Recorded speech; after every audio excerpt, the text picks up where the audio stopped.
fish named Miko in a Finland aquarium recently celebrated his 16th birthday. And he did it in solitary confinement due to COVID, and he was the only fish in the tank. Why? Because he won't stop eating all the other fish in his tank. So the Finland aquarium got together to celebrate Miko's 16th birthday, and he did it completely alone. He blew out the candles alone because the grouper will not stop eating all of his friends. I can think of another fishbowl down in Florida that might be pretty full at this point. Yep. Who are you? Also breaking news, in the Tampa aquarium, there's a man named Antonio Brown who's back this week who also won't stop eating his friends. He's a little bit older than 16. He's 32 years old. But, yeah, he's pretty much ate everybody around him in his life. I think an angsty 16-year-old matches Antonio Brown pretty well. Yeah. I mean, if you're looking for a comparison, Antonio Brown can act like a child. He has a lot in common with 16-year-old grouper, I would argue. I agree with that 100%. Yes. So Antonio Brown is back in Tampa this week. His suspension is, in fact, over. And he is back in Tampa. He will be starting this week on a pretty depleted Tampa team, by the way. But what are your guys' thoughts? Is he going to be like Miko the fish? He's going to keep eating all his friends? Or what's the deal with Antonio Brown? Is this whole Tampa experiment going to work out for him? Well, I still don't think that you should be able to serve your suspension if you're not affiliated with any team. But I think he's going to have a comparable stat line to what he did in his only game in New England, 5 for 60 in a score, give or take. It'll be productive, and it'll probably help the Bucs lose by less than a touchdown. Oh, this is going to be such a beautiful disaster. I can't wait for this. If I was a Buccaneers fan, I would be terrified. As a fan of the NFL, as somebody who works for a meme page, this is gold. This is sports talk dream scenario here. So I can't wait to watch it play out. I'm with Marcus. I think this has huge short-term gains. And I'm with Drew in that it couldn't come at a better time for Tampa. But I think big picture, they're robbing Peter to pay Paul. I think the short-term gains isn't worth the long-term risk. And as long-term, I'm not talking next season. I'm talking playoffs. I'm talking Super Bowl run. Playoffs. So, yeah, I actually don't like this move for Tampa, but I like this as a fan. I can't wait to cover it week to week. See, I don't know. Tampa is so beat up. I mean, Chris Godwin, he has a broken finger. Who knows how productive he's going to be. Broken finger, your wide receiver, that sucks, man. That's going to be really hard to deal with. Mike Evans has just straight up not clicked with Tom Brady.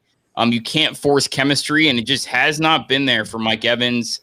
I actually personally think out of all the moves they made, this is going to be the one that pays off the most for him. I wasn't a huge fan of the Fournette trade just because I think his talent over the problems that he brings isn't worth it. But Antonio Brown, I mean, let's face it, he is truly one of the greatest wide receivers in the history of the NFL.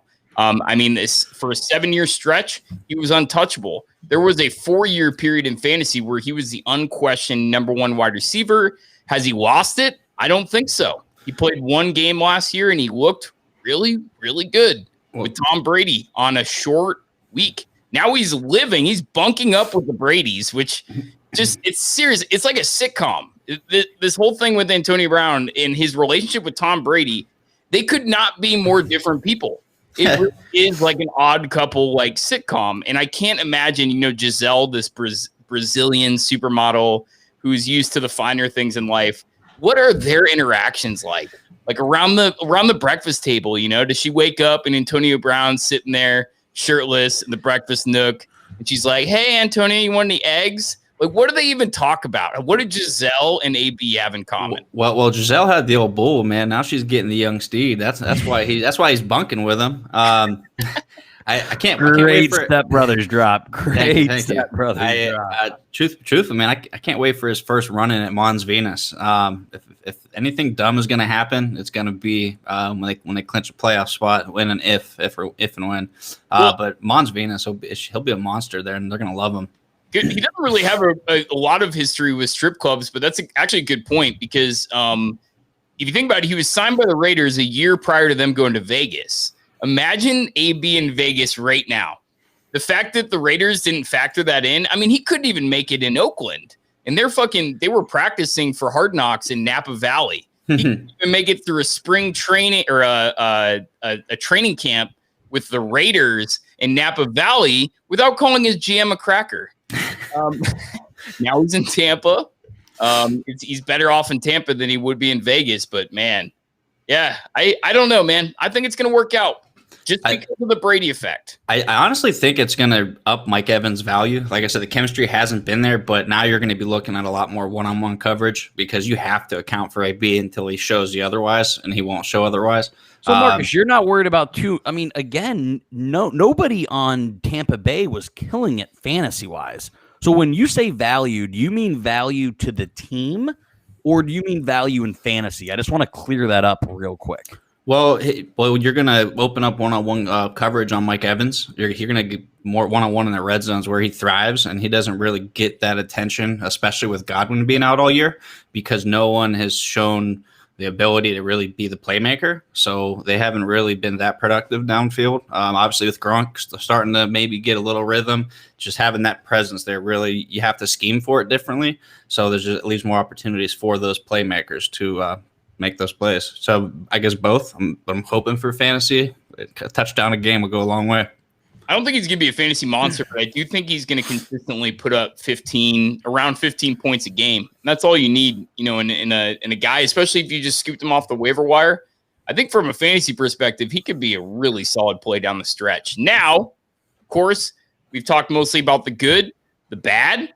He's got some more court issues coming up in the next couple of weeks, depending on how that stuff pans out. Now, you got to assume that Tampa did their homework here, and they probably don't see it as much of a threat, but you never know what could come of this. And, with the NFL under a lot of scrutiny over the past couple of years with the guys that they've kept in the league, he could definitely be a liability for them. And they're looking to save face all the time. You're going to see Antonio Brown court case postponed until February. That's coming up in the next month. That they're just going to drag that out as long as they can. You've seen more punished for less, at least in this instance. AB has done some awful shit. I think he's a genuinely disturbed, mentally unhealthy person that needs help.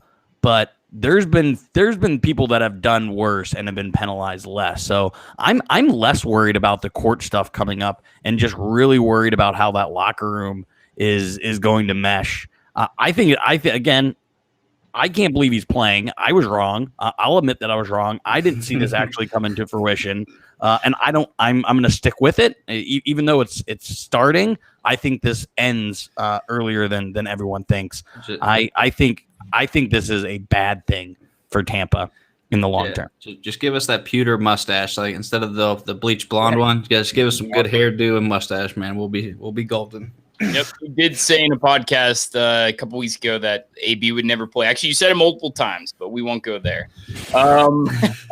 Let's just shoot right into fantasy. So there's some more COVID in the news that could possibly disrupt even more games, affecting even more players. What do you got? What have you guys heard?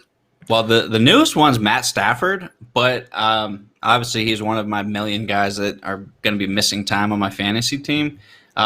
Interesting thing, it actually might be a bad thing for the Vikings. You know the Lions' backup is? I don't. Chase Daniel. He's a legit backup. He's backed up Alex Smith. He's backed up Patrick Mahomes. Chase last year, literally in 2019, and he's always been more than serviceable. Obviously, we know coming out of college, he could still throw the ball, but might be a fun little spark because even though Matt Stafford's having a really good year, and by the way, Hawkinson's out as well in Detroit, or questionable with a toe injury. Who else we got for COVID? We got Kendrick Bourne for San Francisco. That's probably the biggest one, putting tomorrow night's game in question. Now, based on Adam Schefter and Diana Rossini, supposedly all the trace testing has went okay so far. So the game is still on for tomorrow, but a lot can happen. that game has huge fantasy implications on the Green Bay side. I know one of my teams, not in our league, but in another league, I live and die with Devontae Adams. If I have Devontae Adams missing a week, that's borderline devastating. You got Aaron Rodgers. You got Aaron Jones is questionable again, so it may benefit Jones if they play on Sunday or play on Tuesday or something like that. So it may benefit Aaron Jones. But two huge names come back this week. We got Mr. Derry Sanders himself, Christian McCaffrey, and then possibly, very likely, Michael Thomas. So these are 2 first-round picks that could be coming back. What do you expect? Let's just assume both of them play. I think McCaffrey is looking very good to play. I think McCaffrey picks up right where he left off. I like that they kept him out, to be honest. You rush back a high ankle sprain, and it never really works out. Guys like McCaffrey, he relies on his cuts. So I like that they kept him out. I think he's going to be dominant just right from the get-go. If Mike Davis can be this good, McCaffrey's going to be exceptional. Well, it's funny. Mike Davis actually slipped off, I guess, progressively the last 2-3 games. Right. Obviously, Christian McCaffrey's going to be hyped up. I'm sure he didn't expect going into this position his team was going to be, 4-3, above 500, if anything. Kansas City is going to be a spark, but he's got to have at least 8 catches on Sunday, which I've been desperately needing. I've been holding my own on a keeper there, but I need a good 20-30 point showing out of old Derry. Yeah, so that for me, I think Derry Sanders is going to come right back and be a beast. I think it takes a little bit longer for wide receivers to get chemistry with a quarterback. So I actually don't see Michael Thomas being plug and play right away. The talent is obviously there. They obviously broke the receptions record last year, but I believe in reps between a quarterback and a wide receiver. So I actually do think there's going to be maybe a week or 2 until Michael Thomas returns to form there in New Orleans. So instant impact with McCaffrey, couple week delay with Michael Thomas. Well, how long of a 7-week stretch has it been for New Orleans? It seems like just yesterday they dominated the Bucs at home in New Orleans in the Superdome. Now all of a sudden the tables have turned. 4.5-point favorites the Bucs are at home. Let's just go ahead and talk about this game while we're talking about Michael Thomas. Sure. For me, Drew Brees, the Saints, they have to make it good with Michael Thomas. Say what you want about the guy. Is he overrated? I think that's debatable. Is he a one-trick pony? I think that's accurate. I think that he's found a route that's almost impossible to guard in the slant route. Slant Boy is his nickname, as people like to call him, and he punches you in the face if you do. For me, the Saints, they have shown enough weaknesses this year that they have to make it work with at least the top 5 receiver in Michael Thomas. What do you guys think about it? 4.5 points even without Michael Thomas. That is a lot of points that they're giving the Bucs. What do you guys think about this game? I feel like this is it has to be automatically a field goal game in my book. Either way, Saints they're playing better. Maybe they're not scoring as much as we're accustomed to, but their defense is actually they only had a few slip-ups early on. They've been consistently good. So and let's just face it, Tampa really they've been inconsistent, to say the least. Obviously, they had some tough struggles against the Giants where they caught a good couple breaks. Don't have to go into the bullshit flag pickup there on that 2-point conversion. But, they're a team that's also showing flaws in an important game like this. You got to be looking at something around, I would say 2017. I would like to lean Saints, but 2017, split up the series. Yeah, so I like Saints giving 4.5 here. Their last 3 games have all been within 3 points. So I like this being a field goal game. I also agree with Marcus that both of these teams have flaws. The Tampa Bay backfield is a mess. Their wide receiver room is a mess. Their defense is playing really well, but they seem to always let up a few big plays at inopportune times. And same can be said for the Saints defense. So I like Saints in the points, but because of how much offensive talent is on there, I'm hammering that over. I like it at maybe 28-24. That's 52 points. That's covering the 4.5. I like maybe 31-28. Buccaneers to win on the money line, but I like the Saints to cover and the over in this game. Yeah, so if you look at the Saints scores over the course of the season, 34-24, 30-35, 30-27, 26.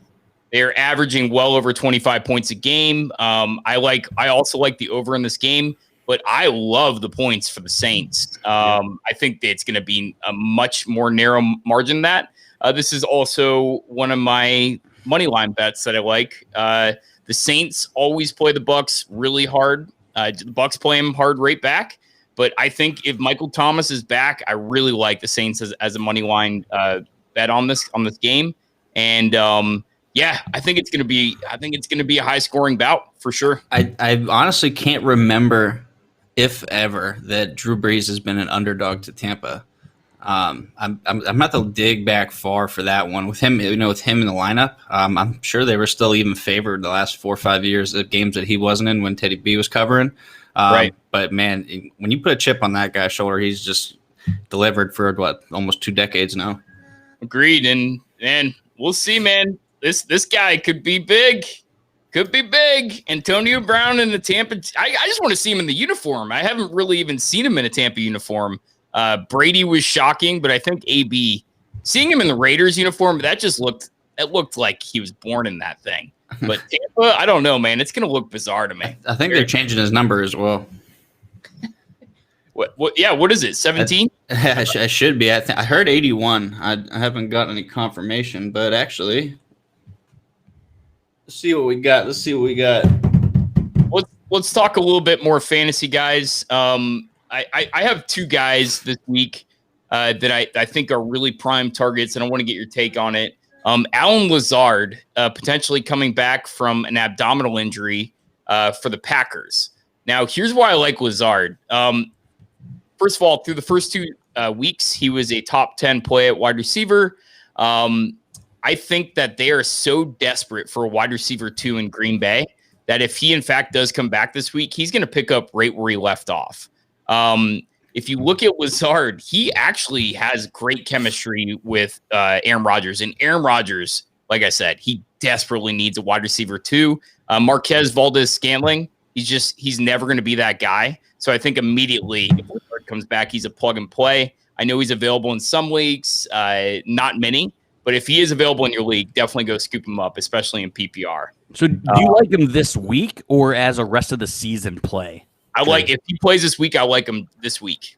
Okay, I like him the rest of the season. I agree. I think he is a legit weapon. He has legit chemistry. I agree with everything there. One part of San Francisco's defense that has been good has been their pass defense. They're only allowing 219 yards through the air. Now they are playing Aaron Rodgers, so that isn't most teams, but I don't like him this week, especially coming back off the injury. I mentioned with Michael Thomas, I think there's a little bit of a window that quarterback and wide receivers need to get back on it. But I agree with you. I think if you can find Lazard on the waiver wire or maybe go buy him low, I absolutely like that as a buy low or a waiver wire pickup for the rest of the season for the playoff push. Sure. Just to state the obvious, if you haven't picked up Jordan Reed and he's there, it's an automatic take. Yeah. Even if going forward, truth be told, George Kittle's probably done for the season. He is. In certainly 8 weeks. Certainly. Yeah. Yep. So, and they're highly unlikely to make the playoffs. I think my under the wire play this week will be Amendola. Chase Daniels still likes to throw the ball. Minnesota, good at times, but inconsistent. But with Hawkinson questionable, he's going to need somewhere to throw the ball, and there's no cost to Amendola. I literally just picked him up today for nothing. Galladay's out. Marvin Jones has been underwhelming. Marvin Jones has had an awful season. They need somewhere to throw the ball. 7 for 70 and a score works for me. The guy that I actually like better in Detroit than Amendola. See, I think Amendola has very much presented his ceiling as a player in Detroit. That guy's never going to score you more than 17 points ever. I mean, they overspent on him. It's a bad signing. Let's face it. He's not the player he used to be. But the guy I like in Detroit this week is actually Marvin Hall. He had a good game last week. He looks like he is definitely, if Stafford plays, I really like Marvin Hall. Now, obviously, if he doesn't, you really don't know what you got there. But yeah, I don't know. Yeah, the only reason I'm a little bit hesitant on Marvin Hall is because we saw a similar performance out of Rashard Higgins in Cleveland. Him and Baker had a great game when OBJ went out last week. Higgins put up 2.2 points. I went out and spent money on Higgins because I thought the same thing that you think about Hall. I thought the same thing about Higgins. So I got burned a little bit there. So I have a little bit of recency bias in Hall, but I agree. I think he's the boomer bust play if you're desperate for wide receivers. Sure. Well, guys, let's talk about some buy sell. So it is getting close to the trade deadline in a lot of fantasy leagues. This is the time, man. If you got a shot and you can buy low on some of these guys or sell high, whatever the case may be. But I want to talk about a few players that we got here. So Ronald Jones, obviously with the Bucks, started out the year, I mean, looking like an RB1 for a lot of games. You know, he looked like the guy. But over the past few weeks, the Mr. Leonard Fournette has come back into the picture, and Ronald Jones all of a sudden looks like an afterthought in a once prominent role with the Tampa offense. So what do you guys think about Ronald Jones? Do you think that Leonard Fournette is just a flash in the pan, or how do you grade Ronald Jones going forward? Well, first, I'm selling every skill player in Tampa. We know Brady. It doesn't matter. It's hard unless you're Randy Moss, no one's getting the ball fed to him. So it's going to be one guy one day, another guy the next week. Ronald Jones has really just been a disappointment. I love the guy coming out of USC. USC the running backs usually just don't live up to the hype. I know he slid to the second round, but man, he was pretty prominent. If you can get anything of value, it's time to sell Ronald Jones. Sure. Yeah, I think it's honestly going to be hard to buy or sell him. Much for what I was saying in the group chat today, and much for what Marcus said. The time to sell him was 2 weeks ago. If you could have sold him 2 weeks ago, I think you probably got great value from him. I don't think you're going to get great value for him now. Mostly because I think it's going to be an inconsistent backfield. I think they're going to ride the hot hand. And I also think, for like Marcus said, we led the show off with AB. You know, I mean, I think they're going to do a lot more screens, a lot more short passes that are basically runs. I think you're going to see a lot of that underneath stuff to AB and to spread things out sideline to sideline. So I think the run game becomes even less of an emphasis in Tampa. So I would sell if you could sell, because I think his value is only going to get worse. So if anybody values him at even a running back 3 at this point, I think you got to sell. But I agree with you. At this point, you can't get much value for him. So you might as well see where this goes. Now, Leonard Fournette, if that's a guy that guys in your league don't know about, go get him right now. I'm telling you, Leonard Fournette, I mean, he didn't just slightly outsnap Ronald Jones in the last game or the game prior. I mean, we're talking 54 to 17 snaps. So almost 4 times the snaps of Ronald Jones just last game. The reason that Fournette is getting these snaps of Ronald Jones, it's not just because of Ronald Jones' kind of inefficiencies. It's because Ronald Jones is a very inferior receiving back. Bruce Arians and his offenses requires a receiving back, and Tom Brady as a quarterback requires a receiving back. So he's just not a good fit. Go get Leonard Fournette if you can in your league. See, I disagree with that. I'd actually say sell for all those reasons. Like, you just had a phenomenal sales pitch. I'm a salesman. I know a good sales pitch when I hear one. I just heard it. I think his value is pretty much going to peak right now at most teams' trade deadline, and I think you could sell him on high RB2, low RB1 options and go get, if you need a wide receiver, if you need a tight end, I think you can sell on his value right now and probably get more than he's worth. Because I do think Drew puts a very good argument up. But I don't think that's going to stay. I think, like I said, it's going to be an inconsistent backfield. I'm telling you, man, you're wrong, and this is the last chance to get in on Leonard Fournette. We will talk about this next week when Leonard Fournette scores 2 touchdowns against the Saints. I'm telling you. I hope not. I'm going against you in fantasy. It's going to happen. Leonard Fournette this is the week. The reason that I think you can buy him low right now is is, if you've done the reading about Leonard Fournette, you know that he's going to be the Tampa starter going forward. But if you just looked at his points, he's only averaging like 13 points the last 2 weeks. So I'm telling you, this is the last week to get on Leonard Fournette. It's over after that. So Tyler Lockett, you want to talk about bipolar. You guys buy or selling on Tyler Lockett. Just a couple games ago, he scored over 50 points in PPR leagues. But then you look at these games in between there, and he's had like a 4-point game and a 7-point game. I have not seen a boomer bust guy like this. He's got the best quarterback in the league in Russell Wilson. So, man, this is tough. But I was just offered a trade with Lockett today, and I actually ended up making a trade with Marcus instead.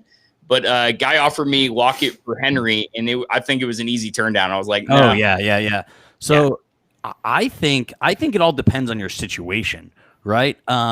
If I have Tyler Lockett and, I'm a fringe playoff team, if I'm sitting there 4th to 8th place, I think I'm riding Lockett because one big game can win you and either put you in the playoffs or get you out of the playoffs. If you're a really good team and you have depth, I would try to deal Lockett. So I think it all kind of depends on your position and where you're at in the league because not too many guys can go get you 50. And honestly, Lockett can do it any week. He can also put up those stats that you put up 4 points, 6 points. So it just all depends the structure of your team. If you're an average team, keep them. If you're a stacked team, try to move them. Right. Yeah, I think that was about a third of his points for the year, if I'm tallying this right. Almost in 7 games. So you can calculate that out. It's a lot of weeks he's costing you. Sell, easy. 4-letter word, done. Yep, I agree. I'm selling Lockett all day long. He's just, targets. If you don't believe in targets in fantasy and their barometer of a player, then you don't know how to play fantasy football. It's everything in fantasy. Targets determine fantasy production. You look at the last 10 years of fantasy wide receivers.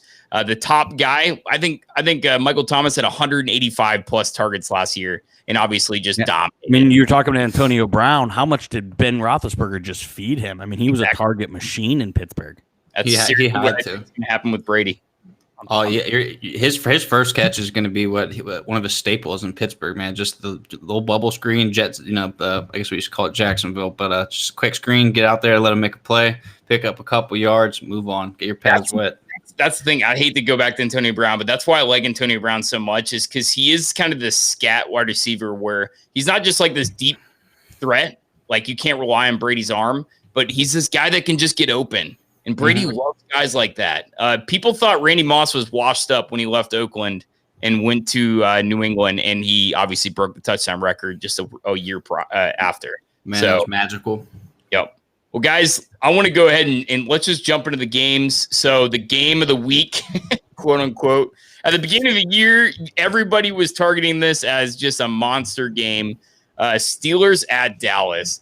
Dallas are 9.5-point dogs against the Steelers.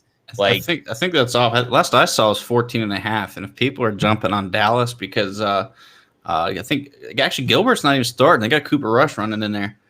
But nonetheless, they should still roll them. But we haven't had our letdown yet. Right. Just pulling up the numbers. Yeah. People, it's not a surprise that Marcus and I are a little bit of we have our gripes with Tomlin. I don't know if we'd call us Tomlin haters, but we definitely know Tomlin has flaws, and he's good for a Tomlin special. I mean, it literally has a name, a Tomlin special every year. I am so nervous about this game because Pittsburgh tends to play to its competition. It's obviously it raised up the past 3 weeks against the Browns, Titans, and Ravens, completely raised up to its performance. I am terrified that we could potentially have a Rams Dolphins. Like, what if the Cowboys get a few big special teams plays? We know Ben is susceptible to pick sixes. Like anything can happen on the road, and I'm honestly terrified about this. I'm looking up the spread now because 9.5. That's pretty tough. Yeah. I think there's been it's irrelevant. They should still cover no matter what. I've seen it at 13.5 too. I would take Dallas covering 13.5. I'm just gonna stay away and hope that we put a nice little spanking on the Cowboys. But since we're just you brought up the Rams and Dolphins, I just want to touch them real quick. Brian Flores still should be. No one ever talks about him. I loved them last year as a Coach of the Year candidate, and right now between Tomlin and Flores, they should be the top two candidates. Anyways, I digress. Yeah. So are we? So we talked a few weeks ago to see if Dallas was tanking, and I made the point that they should ride it out one more year. Get Dak back and see what they got. They weren't sellers at all, so they're not tanking. Were you guys surprised at all that they didn't move any pieces at the trade deadline? I don't think they have any cut friendly or trade friendly contracts. I'd have to obviously dig deeper onto that.